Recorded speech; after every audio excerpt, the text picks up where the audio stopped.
היום אנחנו נדבר על סבתא שלי. לא באמת סבתא שלי, אבל משהו שקשור בעקיפין לגמרי לסבתא שלי. וסבתא שלי היא בת 82, אישה מדהימה, ובשלנית עוד יותר מדהימה. כל דבר שהיא נוגעת בו באמת מדהים, גם עוגיות, גם מלוכים, ערבי שישי, דגים מרוקאים, מה שאתם לא רוצים. אנחנו מרוקאים טריפוליטאים, אז יש אוכל פגז. אבל יש משהו אחד שלא טעמתי באף מקום שסבתא שלי עושה פשוט הכי טוב בעולם. עכשיו, אתם מכירים את זה שיש מאכל שמישהו עושה או שטעמתם איפשהו, וזה לא שאכלתם סביצ'ה ואז אתם הולכים למסעדה אחרת ואוכלים סביצ'ה דומה, אבל זה לא כמו. לא. סבתא שלי עושה את השקשוקה הכי טעימה ever. לא תטעמו דבר כזה בחיים שלכם. וזה לא שאני הולך למסעדה וטועם משהו שדומה לזה. לא טעמתי דבר שדומה לזה כל החיים שלי. סבתא שלי מקלפת את העגבניות בחמישי בערב, שמה אותם על האש, שמה את הרוטב לישון על הרצפה עם מכסה כל הלילה, ובשישי, ב-11:30 בבוקר, כולנו באים, כל המשפחה, לסבתא שלי, ואוכלים את השקשוקה של סבתא. עכשיו, מדהים.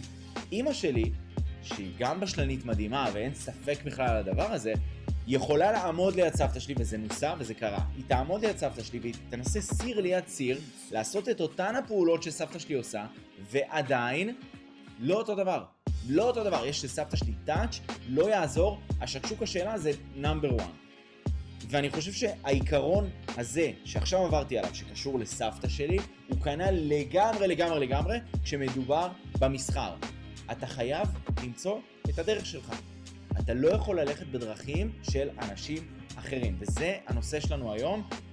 למה אתה צריך למצוא את הדרך שלך במסחר, ולא יעזור לך לנסות לעקוב אחרי אנשים אחרים, או לעשות קופי על הפעולות שלהם, או לנסות להעתיק אנשים אחרים, או ללמוד 1001 שיטות. אנחנו נסביר הכל בסרטון, אז יאללה, בוא נתחיל. אז בשביל כן להבין מה בסוף הדרך להגיע לתוצאות, או איך ליצור את הייחוד הזה שאני מדבר אליו, צריך קודם כל להבין לחזור אחורה, ולהבין מה הוביל את הסוחרים בכלל להגיע למצב שהם לא יודעים בכלל מה הם עושים לא נכון, או מה הפעולות שבסוף אני צריך לעשות כדי להגיע למטרה הזאת שאני רוצה להגיע אליה. ולפי דעתי יש 4 רוצחים שקטים שעושים בלגן מאוד גדול לכל הסוחרים המתחילים שהולכים בדרך הזאת, ואפשר לפתור אותם, אפשר לפחות להיות מודע אליהם ואז לעבוד הרבה יותר חכם, וזה ממש צ'יט קוד מטורף לכל מי שמתחיל בעולם הזה. ובואו נדבר עליהם. הראשון שכתבתי לעצמי זה שמנסים ללמוד מכל מקור לימוד אפשרי.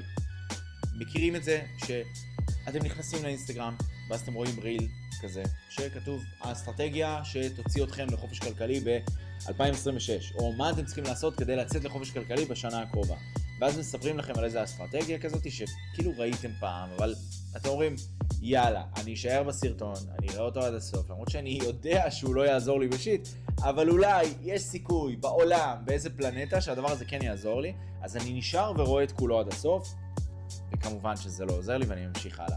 מה שאני בא להגיד פה, זה שהיום לא כמו פעם, כמו שאני התחלתי לפני 5-6 שנים, היום האינסטגרם כל כך מוצף, לא רק האינסטגרם, גם היוטיוב, גם האינטרנט, הכל מוצף בהמון מידע, ויש מלא מקומות לימוד, גם בכסף, גם חינמים, ואני מבטיח לכם שאתם יכולים למצוא איזה אסטרטגיה שאתם רוצים, איזה ידע טכני, איזה חומר טכני שאתם רוצים ביוטיוב בחינם, בלי כסף, לגמרי. זה אגב רק מוכיח שהמשחק הוא לא משחק מתמטי, הוא לא משחק של ידע טכני, הוא משחק של ידע מנטלי בלבד, כן? אבל נדבר על זה אחרי זה. בסוף, מה שקורה זה שסוחרים באים וקונים קורסים זולים, או נרשמים להכשרות חינמיות, כי הם מנסים לחסוך קצת בכסף, ואני אפקיד אותו למסחר, ואני אנסה כאילו לא לקחת הכשרה יקרה כדי, כאילו, אולי אני גם אקח את זה לא כזה ברצינות, ולא בא לי להשקיע עכשיו סכומים ממש גדולים של כסף, ובסוף מה שקורה זה שא' הם מאבדים אמון בעצמם, כי בסוף לא חווים מזה הצלחה, בסדר? זה לא, אני אפילו לא יודע אם אני צריך להסביר, אבל לא חווים מהדבר הזה הצלחה. ויותר מזה, הם גם מאבדים אמון באנשים שאמורים להוביל אותם בדבר הזה. זאת אומרת, אני בתור יוצר תוכן בעולם הזה של מסחר וגם מלווה סוחרים, מאוד כואב לי העניין הזה, כי בסוף אנשים באים אליי אחרי שהם חוו משבר אמון כל כך עמוק מול בן אדם שהבטיח להם עכשיו חלומות ומיליונים ומכר להם קורס על מחירת אופציות ב-99 שקל. ברור שהדבר הזה לא יעבוד לכם. הקורס הוא חודשיים והוא עולה 100 שקל, פחות מחולצה ברנואר. ברור שהדבר הזה לא יעבוד להם, אבל הם לא יודעים את זה בהתחלה, וזה משהו שהוא מאוד כואב, וזה לפי דעתי הסיבה הראשונה שמאוד קשה להתגבר על הדבר הזה, שמנסים ללמוד מכל מקור מידע אפשרי. הסיבה השנייה זה שסוחרים מתחילים מנסים לסחור על כל דבר שקיים. הם כאילו מנסים להגיד, אני אתפוס את כל האסטרטגיות שיש, כל הנכסים שיש, קריפטו, בייננס, אינטראקטיב, פלוס 500, קולמקס, חוזים עתידיים גם, פיוטרס וכאלה, אני אסחר על הכל, משהו בסוף יתפוס לי. ותפסת מרובה לא תפסת, מכירים את המשפט, כאילו ברור לכולנו שזה לא הדבר הנכון לעשות, אבל הם עושים את זה כי הם בטוחים שהבעיה היא בשיטה ולא בהתאמה. אנחנו נדבר על העניין הזה של ההתאמה יותר מאוחר, אבל המון סוחרים פשוט חושבים בשלבים הראשונים שהבעיה היא פשוט בשיטה. הבעיה היא באסטרטגיה. אם אני אמצא את האסטרטגיה הטובה ביותר, ככה אני אוכל לעשות כסף. אולי אני אחליף אסטרטגיה אם היא לא עובדת לי חודשיים-שלוש, ואז אני אמצא אסטרטגיה אחרת והיא כן תוביל אותי להצלחה. כולנו מבינים למה גם הדבר הזה בעייתי, וזה מלכודת שקטה, רוצח שקט של סוחרים שפועל 24/7, בלי שהם יודעים אפילו שהם עושים משהו לא נכון. הדבר השלישי, שלפי דעתי הוא הכי גרוע מכולם פה, זה שהם מנסים להעתיק פעולות של סוחרים אחרים, אוקיי? לכל אחד יש את הדרך שלו לסחור ולהתפתח, וזה בדיוק כמו שרציתי להגיד על הדוגמה של סבתא שלי בהתחלה. כל בן אדם הוא בן אדם שונה, וסוחרים חדשים חייבים להבין את זה. אני יכול לתת גם דוגמה מתהליך של כושר. יש בן אדם שילך לדיאטנית והיא תגיד לו, יש לך מסת שריר מאוד גדולה יחסית לשומן, אתה לא צריך לעשות הרבה אימוני אירובי אולי, אתה צריך לעשות רק כוח, סתם אני אומר. תעשה כוח ותאכל נכון, תסדר לך תפריט, א' ב' ג'. מגיע בן אדם אחר, אותו משקל, אבל המסת שריר שלו לא אותו דבר, והמסת שומן שלו לא אותו דבר, והרצונות שלו הם לא אותו דבר, והמטרות שלו הם לא אותן מטרות, והמטאבוליזם שלו לא אותו דבר, אז היא תצמיד לו תפריט שהוא מותאם אליו בדיוק. אותו דבר, ככה במסחר. אני בסוף לא יכול לבוא ולקפות את המסחר שלי על בן אדם אחר, כאילו להעתיק את הפעולות שלו, מהסיבה הפשוטה שזה פשוט לא עובד. יכול להיות שבן אדם אחר, מי שתעקבו אחריו, יוכל להתמודד עם 5 הפסדים רצופים, בסדר? הוא יכול להפסיד 5 רצוף, ונגיד שאתם מסכנים שניכם $200 לעסקה, הוא יכול להפסיד $1,000 ברצף, הוא יכול להרשות את זה לעצמו. מה קורה ברגע שאתם תיכנסו למצב הזה ותפסידו $1,000 ברצף? האם השיקול דעת שלכם ירשה לכם לקחת גם את העסקה הבאה? למרות שאתם יודעים שהיא יכולה להתפתח ל$1,200 הפסד. יכול להיות שלא. אני חייב בסוף ליצור לעצמי מסגרת שתרשה לי לסחור בדרך שמתאימה לי לסחור ולא לאף אחד אחר. זה הדבר אולי הכי חשוב שיש, וזה כל מה שאני עושה. אני כאילו סוטה טיפה, אבל זה נושא שכזה חשוב לי, אבל זה ליטרלי כל מה שאנחנו עושים בליווי. אנחנו יוצרים מסגרת שמתאימה לסוחר עצמו, לאופי שלו, לקבלת החלטות שלו, להתמודדות שלו תחת לחץ. אנחנו מפרקים את הבן אדם ויוצרים לו זהות אמיתית של סוחר שמתאימה לו. האסטרטגיות שלי זה רק השלד, זה רק איזה מבנה שאני בעצם מרכיב עליו את האישיות של הבן אדם. וכשאני אומר שלד אני מתכוון 2 אנשים יכולים לסחור אסטרטגיה שאומרת להיכנס בנר 5 דקות הראשון עם מסגר ירוק ולצאת לא יודע איפה. בן אדם אחד יואב לצאת אחרי 1 ל-1.5 R ולמשוך את השאר עד סוף היום, חצי כמות פה חצי כמות שם. בן אדם שני ירצה לקחת 1 ל-3 ולעוף מהמחשב, לא רוצה להחזיק יותר מ4 שעות עסקה. שניהם עובדים כמו שצריך. זה אוהב לקחת סיכונים, זה אוהב למשוך את העסקאות, וזה בסדר גמור.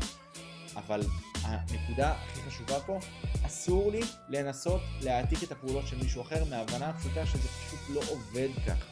זה לא יועיל לכם, זה רק יגרום לכם לעשות טעויות, ולא להתרכז בפעולה הטהורה של ללמוד איך לסחור בעצמי. ועוד לא דיברתי בכלל על הנקודה שזה מייצר לכם תלות אצל הבן אדם, במידה והבן אדם הזה ייעלם או יתחיל להפסיד, או האסטרטגיה שלו כבר לא תעבוד לו, אתם תראו שפתאום אתם עבודים בחלל ולא יודעים כלום. אין לכם מושג בכלל מה קורה, אוקיי? הרוצח הרביעי, ולפי דעתי אחד הרוצחים הטובים, בואו נגיד ככה, זה שאנשים לא לוקחים את המסחר מספיק ברצינות. ולא פעם אני יכול לעבור, כמעט כל יום אני עובר באינסטגרם, אני רואה איזושהי מודעה שקשורה למסחר יומי, והכותרת זה כזה, בוא תסחר, אני אלמד לך שיטה, ותעשה השלמת הכנסה של איזה 2,000-3,000 שקל למשכורת, ככה יהיה לך כיף, תעשה עוד קצת כסף, וזה כאילו אחלה, השלמת הכנסה. לא רק שאני לא מאמין בזה, אני חושב שזה גורם לכם להפסיד כסף, אוברנייט, לא משנה מתי, לא משנה כמה זמן אתם סוחרים, או כמה חכמים אתם, או איזה סוחרים טובים אתם. אם אתם באים למקום הזה מרעיון של אני בא להשלים הכנסה, או לעשות עוד כמה ג'ובות מהצד, עדיף שלא תתחילו בכלל. אני אומר לכם, אתם תפסידו פה המון כסף, ואתם תצאו עם הזנב בין הרגליים, ואני חייב להגיד מראש, אני לא בא להפחיד אף אחד, בסדר? אני לא בא לעשות לכם איזה חיים קשים, שתגידו עכשיו מה השלב הזה, וזה מפחיד אותי להיכנס. אני לא מפחיד, אני אולי ממיין, כי אני באמת חושב שאם אתם לא מתכוונים להיכנס לדבר הזה all in מההתחלה, זה פשוט לא המקום בשבילכם, בסדר? צריך ללכת על הדבר הזה all in, וזה מה שאני אומר לכל בן אדם שמדבר איתי על רמת המחויבות לתהליך מהסוג הזה. אין לי בעיה, אתה לא צריך להיות כל היום על הגרפים, ואתה לא צריך להיות לסחור 7 שעות את כל הסשן מ-4:30 עד 11 בלילה, אתה לא צריך לעשות את הדברים האלה. מבחינת המחויבות התודעתית שלך, מבחינת המיינדסט שלך, מבחינת מה שאתה הולך להביא לתהליך הזה, אם אתה לא הולך על הדבר הזה all in ומחליט שאתה רוצה לעבוד בזה, ושזה יהיה המקצוע שלך לכל החיים, סליחה, עדיף לך באמת פשוט לא להיכנס. אוקיי, אז החלק הזה צולם בעצם יום למחרת, החלק הקודם, כי המיקרופון שלי פשוט החליט לשבוק חיים באמצע החלק האחרון, והייתי צריך לגלח אותו, אבל אנחנו נמשיך בדיוק מאיפה שפספסנו. הפסקנו, וזה איך אני בסוף מגיע כן לפתרון הזה, איך אני יודע מה השלבים שאני צריך לעשות, איך אני כן מנקה את הראש לרמה שאני יודע מה הפעולות שאני צריך לעשות, כדי למצוא את הייחוד שלי בסוף ולראות תוצאות במסחר. בשביל הדבר הזה אני צריך שתנקו כל מה שחשבתם שאתם מכירים עד היום בנוגע להתנהלות במסחר, ותנסו להתחבר לשיטה שעכשיו אני אסביר לכם. זו השיטה שלקחה אותי ואת כל המלווים שלי למצב שהם יודעים מה הם צריכים לעשות בכל סיטואציה, הם יודעים לעשות כסף, הם יודעים להפריד את הכסף מהמונח של ההצלחה, והם יודעים מה הפעולות שהם צריכים לעשות כדי לגרום לדבר הזה להצליח, אוקיי? זה מתחיל ונגמר בזה שאתם צריכים נכס אחד, אסטרטגיה אחת, וזה הכל. נכס אחד ואסטרטגיה אחת. אני בטוח שלכל אלו מכם שסוחרים על יותר מאסטרטגיה אחת, על 4 אסטרטגיות ו30 נכסים שונים, יש לכם אסטרטגיה שאתם יותר אוהבים, יותר מתחברים אליה, היא יותר באה לכם בטוב, ואתם יותר מרגישים איתה בנוח, ויש לכם תוצאות גם יותר טובות איתה, זו האסטרטגיה שלכם, תצמדו אליה ואל תזוזו ממנה. מה שאנחנו בעצם מנסים ליצור פה, זה להגיע למצב שלכל נכס יש אישיות שונה. יש לו סטיות תקן שונות. זה כמו ילדים האלה, שרשמו אותם שהם היו קטנים ל30 חוגים. הוא עושה לך חוג ביום שלישי בקראטה, ואז בג'ודו, ואז הוא הולך לחוג ציור, ואז לטניס, ואז לכדורסל. בסוף יוצא שהבן אדם לא מבין בכלל מה קורה איתו, אין לו מושג בכלל אין לו תחביבים בחיים, בסוף יוצא בלי כלום. אותו דבר גם במסחר, תפסת מרובה לא תפסת. אנחנו צריכים ליצור מצב שאנחנו מכירים נכס אחד כל כך טוב, עד לניואנסים הכי קטנים בעולם, ואז אנחנו נצליח להבין אותו ולפעול בו בצורה הרבה יותר טובה, אוקיי? בסוף, המוח שלנו זה מוח אנושי, רגיל, ויש לו את המגבלות שלו, ואני צריך להבין שהוא לא יכול לאבד 10 אסטרטגיות ו4 נכסים שונים. העומס הקוגניטיבי הוא כל כך גבוה שזה פשוט יקריס אותי, ואני לא אצליח להביא תוצאות בשום נכס ובאף אסטרטגיה, אוקיי? הסיבה לזה שאני רוצה אסטרטגיה אחת, כי אסטרטגיה זה הסתברות, בסדר? בסוף אני מסתכל על האסטרטגיה וזה כמו, בוא נחשוב למה אני אשווה את זה, זה כמו לשחק פוקר, אוקיי? ונגיד ואני פועל כל הזמן אותו דבר כשאני מקבל זוג אסים ביד, כי אני יודע שלפעולות שלי יש הסתברות של 60% שהדבר הזה עובד, 40% שהדבר הזה לא עובד. אני צריך לנסות אין סוף פעמים, ובאין סוף פעמים שאני פועל בדיוק אותו דבר, אני אמור להיות רווחי.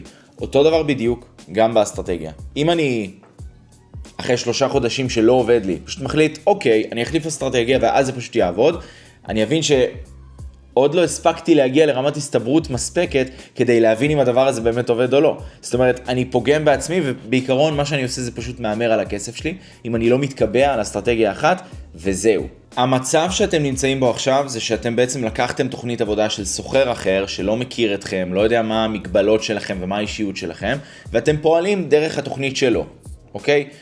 הסיבה שזה לא נכון זה כי להעתיק ממישהו אחר זה אף פעם לא הפתרון. אנחנו קודם כל צריכים לנתח את עצמנו, קודם כל צריכים להבין איפה אנחנו טועים. איזה דברים קטנים אנחנו עושים שאף אחד אחר לא עושה, שהם טובים. אבל איזה דברים קטנים אנחנו עושים שהם לא טובים ופוגעים בנו במסחר. ברגע שנבין את הסיטואציות הספציפיות שבהן אנחנו יותר מתקשים או פחות מתקשים, או הולך לנו טוב, או שאנחנו מפחדים וגרידים, אנחנו נוכל לבנות מסגרת שבעצם תחסום את הבעיות הספציפיות האלה. דוגמה קטנה. אם אני סוחר שעושה אוברטריידינג ואני לוקח 5 עסקאות ביום, ואני יודע שזאת בעיה שיש לי, יכול להיות שאין לזה לסוחרים אחרים, אבל זאת כן בעיה שיש לי, אז אני אעשה חוק שאומר שאני לוקח עסקה אחת ביום, ואחרי העסקה הזאת אני לוחץ X על הברוקר, שולח למנטור שלי שלחצתי X, נגמר הסיפור. עכשיו, לא חייב להיות לכם מנטור. נגיד ואין לי מנטור, אני לא רוצה לשלם על זה, אני לא מאמין בזה, 1,001 סיבות שלא יכול להיות לכם מנטור. דברו עם החבר הכי טוב שלכם, דברו עם הבת זוג שלכם, דברו עם אבא שלכם, עם סבתא שלכם, ותגידו להם, אני אחרי המסחר שולח לך שעשיתי X ברגע שלקחתי עסקה, לא משנה אם היא מרוויחה, נסגרה בכניסה, מפסידה, זה לא קשור. לחצתי X, אם לא לחצתי X, תיחס עליי, תעשה לי בלגן, תנעל אותי מחוץ לתוכנית מסחר שלי, ותאמינו לי, רק הרעיון הזה שיש לך למי לדפוק חשבון, יגרום לכם לעשות עסקה אחת ביום, ולא לעשות האוברטרנינג שאתם עושים, אוקיי? זה מוביל אותי למקום שבסוף כל אחד מאיתנו צריך ולידציה. כל אחד צריך מישהו שיגיד לו האם הפעולות שהוא עושה הן פעולות טובות או לא טובות. כאן בדיוק נכנס המקום של מנטור, אבל זה גם יכול להיות חבר למסחר, מישהו שאתם הולכים איתו את הדרך, מישהו שכן מבין מה שאתם עושים, סוחר באותה דרך שאתם סוחרים, ויכול להגיד לכם בסוף היום, עשיתם דבר נכון או לא עשיתם דבר נכון, אוקיי? עד כאן זה היה הפתרון הטכני. עכשיו אנחנו נצלול טיפה, זה קצת יותר advanced shit, אבל זה מאוד מאוד חשוב להבין את הנקודה הזאת, כי אנחנו הולכים לדבר טיפה על המיינדסט, תיכנסו איתי למקום קצת עמוק של מיינדסט ותודעה, ומה אנחנו צריכים להפוך את עצמנו כדי להיות סוחרים. ואני אתחיל בזה שאני אגיד שבמקום לשנות את האופי שלנו, שזה מה שאומרים לכם בכל מקום, ולהתעלם מהרגשות ולהשתיק אותן ופשוט לנער את הרגשות, אנחנו מתאימים תוכנית עבודה לאופי של הבן אדם ולרגשות שלו, ולאיך שהוא מגיב לכל הסיטואציות הבעייתיות, אוקיי? אני אתחיל בלספר עובדה קטנה. המוח שלנו, שלי, שלך, של כל אחד שמסתובב פה בעולם, הוא דפוק. והוא דפוק מהסיבה הזאת שהוא פשוט לא בנוי למסחר. הוא לא אוהב את זה, זה לא בא לו בטוב. הוא לא מצליח להביא את עצמו למצב, במצב הטבעי של המוח, הוא לא מצליח להביא את עצמו למצב שזה הולך לו חלק. והסיבה היא שהמוח שלנו הוא אותו מוח שהיה לאנשים הקדמונים לפני 3,000-4,000 שנה, וכשהוא מרגיש שיש כסף על השולחן, הוא חושב שיש סכנה מיידית לחיים שלו. הוא חושב שבאמת עכשיו אריה רודף אחריו ביערות והוגה בוגה ורוצה לטרוף אותו, ואם הוא לא משחרר את הארנבת שהוא תפס בפה למשפחה, אז גם הוא הולך למות וגם לא יהיה למשפחה שלו מה לאכול. זאת אומרת, בבוטום ליין, בהכי בסיסי שלנו, כשאנחנו נכנסים למקצוע הזה, המוח שלנו לא נמצא במצב שהוא יכול לסחור בראש נקי, כי ברגע שיש כסף על השולחן, הוא מקשר את הדבר הזה לסכנה, לזה שאנחנו יכולים להפסיד כסף, לזה שהולך לכאוב לנו, ושמה נוצרות כל הבעיות, אוקיי? הדרך הישנה, כמו שאמרתי, היא להילחם ברגשות, ולנסות להתעלם מהן, ולנסות פשוט להחליט ממחר, אני קם בבוקר ואני עובד שונה, בסדר? הדבר הזה לא עובד כי המוח שלנו לא בנוי ככה. בשביל באמת להגיע למצב שאנחנו סוחרים בראש נקי, אנחנו צריכים לשנות אמונות ברמה הכי גבוהה שיש. זה דבר שהוא לוקח זמן, זה דבר שהוא לוקח המון תרגול והרבה לחיצה. בגלל זה אני תמיד אומר שסוחרים לא נוצרים כמו במפעל, אלא traders are forged, ממש מתחשלים כמו שלוקחים מתכת ודופקים עליה ומשקיעים בה המון אנרגיה ומחממים אותה כדי להפוך אותה למשהו שהיא לא. בדיוק ככה אנחנו, אוקיי? השלב הראשון בדרך הזאת לפי דעתי זה לפרק את הקשר בין כסף להצלחה. המוח שלנו מן הסתם מגיע לסיטואציה הזאת שיש כסף על השולחן. והדבר הראשון שהוא חושב, כשאני מצליח, אני עושה כסף. כשאני מפסיד כסף, אני לא מצליח. אני סוחר גרוע כשאני מפסיד כסף. אני סוחר טוב כשאני מרוויח כסף. והדבר הראשון שאתם צריכים לעשות זה לנתק את החיווט הזה במוח וליצור מצב שהמוח שלכם באמת מאמין שההצלחה קשורה להרגלים נכונים. ההצלחה שלכם לא תלויה בזה שעשיתם כסף, היא לא תלויה בזה שהפסדתם כסף, היא תלויה בזה שהגעתם, ודרך המסגרת שאנחנו נבנה לכם, עשיתם בדיוק מה שאתם צריכים לעשות יום אחרי יום אחרי יום, שם נמדדת הצלחה. הכסף הוא תוצר לוואי, אני צריך להבין שהכסף הוא לא קשור, אני לא מתייחס אליו בכלל, אני מבין שהמטרה של כולנו זה בסוף לבוא לפה ולעשות כסף, אבל המטרה של המסחר בסוף בבטם ליין שלי שאני בא לגרף כל יום, היא לא לעשות כסף, היא לעשות מה שאני אמור לעשות, אוקיי? הכסף הוא תוצר לוואי שיגיע תוך כדי שאני אעשה את העבודה נכון, בסדר גמור? עד פה הבנו. טיפים איך באמת אני לוקח את הדבר הזה ועושה לו כאילו אימפלימנט על החיים האמיתיים, אוקיי? אני אשתף אתכם בכמה דברים אני עשיתי בסיסטם שלי, עם המלווים שלי וגם עם עצמי, שעזרו לי ברמות, ותוכלו לעשות אפילו היום, ולשנות את המשחק שלכם כבר היום, לרמה שכבר תראו שיפור באיך אתם ניגשים לגרף, איך אתם ניגשים לשיטה, איך אתם ניגשים בכלל לעולם הזה של המסחר בכל סשן מחדש. לגבי מה שדיברנו עכשיו, הדבר הראשון שהייתי עושה קודם כל, זה להעיף את ה-PNL מהגרף. זה הדבר הראשון שהייתי עושה, זה הדבר שלפי דעתי הכי מועיל, והייתי מנסה להסתכל על היחס סיכון סיכוי. אם נכנסתי במחיר 100 והסטופ שלי במחיר 99, לא אכפת לי כמה כסף אני עושה, אני מעיף את השורה הזאת מהגרף, אני לא רוצה לראות אותה. אני פועל רק לפי ה-R'ים.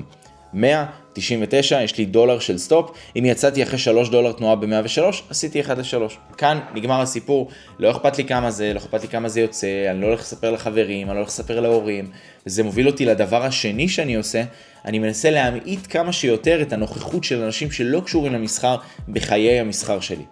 אם החלטתם שאתם רוצים לספר לחברה, או לספר להורים, או לספר לסבתא או לסבא, תירגעו, תנשמו עמוק ותבינו שהדבר הזה לא יוביל אתכם לשום מקום. אתם תדעו מראש שאתם נכנסים לשוק שהרבה אנשים רואים בו שוק שהוא שוק של הימורים, שוק שהוא לא שוק לגיטימי, לא מקצוע לגיטימי. כל מי שהפסיד הרבה כספים בבורסה יגיד לכם כן, אבל אני מכיר מישהו שהפסיד שם את הבית שלו ובאופציות והרבה דברים.